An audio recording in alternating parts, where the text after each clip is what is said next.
বৈশাখ মাসের সংক্রান্তির দিন বিষ্ণুপদী সংক্রান্তি নামে খ্যাত।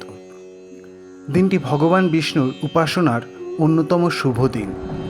এই দিন করা জপ, তপ, ধ্যান, দান এবং পুণ্যকর্ম লক্ষগুণ বেশি ফলপ্রদান করে। পবিত্র গঙ্গা নদীরও আর এক নাম বিষ্ণুপদী, যেহেতু উনি বিষ্ণুর পদ হতে সৃষ্ট। বিষ্ণুপদী সংক্রান্তির দিন যে ব্রত পালন করা হয় তা জল সংক্রান্তির ব্রত নামে খ্যাত। এই ব্রত পালন করলে নারী কোনোদিনই স্বামীকে হারায় না, সদা সদভা থাকে, অর্থাৎ স্বামীর অকাল মৃত্যু ঘটে না এবং সংসারে সর্বদা শান্তি ও ঐশ্বর্য বিরাজ করে। লক্ষ্মীনারায়ণের পুজো করে এই ব্রত পালন এবং ব্রতকথা পাঠ করতে হয়। পাঠ করতে না পারলে শ্রবণ করলেও সমফল লাভ হয়। বলা হয় এই ব্রতকথা শুধুমাত্র শ্রবণে অনবদ্য ফল লাভ হয়। তাই ব্রতকথাটি সম্পূর্ণ শ্রবণ করুন, শুধুমাত্র সনাতনী ভাবনায়।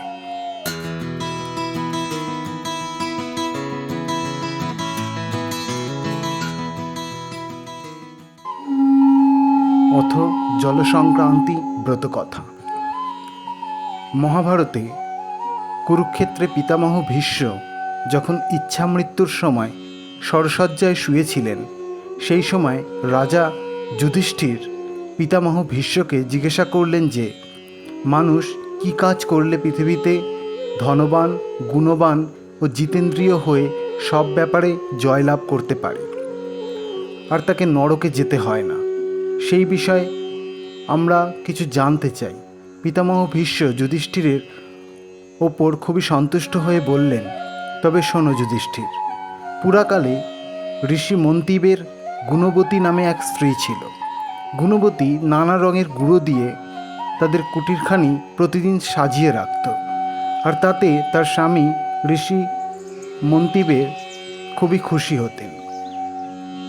গুণবতী একদিন এইভাবে তাদের কুটিরখানি সাজিয়ে তার স্বামীকে বললেন, প্রভু, কি কাজ করলে মানুষ পৃথিবীতে ঠান্ডা জল পেতে পারে, নীরোগ থাকতে পারে আর কখনো তাকে নরকে যেতে হয় না, তা আমাকে বুঝিয়ে বলুন। মন্তিব্য খুব সন্তুষ্ট হয়ে গুণবতীকে বললেন যে জল সংক্রান্তি ব্রতই তোমার পক্ষে সকলের চেয়ে ভালো আর সমস্ত ব্রতের মধ্যে শ্রেষ্ঠ। এই ব্রত সৃষ্টি করেছেন ব্রহ্মা। আমি এই ব্রতের বিষয়ে তোমাকে বলছি, শোনো। প্রত্যেকেরই খুব ভক্তি এবং নিষ্ঠার সঙ্গে এই ব্রত পালন করা উচিত। তার ফলে সেই ব্যক্তির অফুরন্ত ঠান্ডা জল পায় এবং অনেক সুখ ভোগ করে মৃত্যুর পর বিষ্ণুপদ প্রাপ্ত হয়। গুণবতী তখন এই ব্রতের বিধান শোনাতে বললেন তার স্বামীকে। গুণবতীর কথা শুনে ঋষি মন্তিব্য বললেন, এর নিয়ম অনুসারে সকালের স্নান করে শুদ্ধ হয়ে নারায়ণের অর্চনা ও সংকল্প গ্রহণ করতে হবে। তারপর লক্ষ্মী জনার্দনের পূজা করে ভুজ্জি জল ভরা কলসি এবং দক্ষিণা দান করে ব্রতকথা শোনা দরকার। পরে সামর্থ্য অনুসারে ব্রাহ্মণ ভোজন করানো কর্তব্য। যে স্ত্রী জল সংক্রান্তির ব্রত পালন করে সর্বত্রই তার জয়লাভ হয়ে থাকে, আর সে পিতৃকুল ও স্বামীর কুলকে উদ্ধার করতে সমর্থ হয়। এরপর ভীষ্ম বললেন, আর বেশি বলা বাহুল্য মাত্র যুধিষ্ঠির,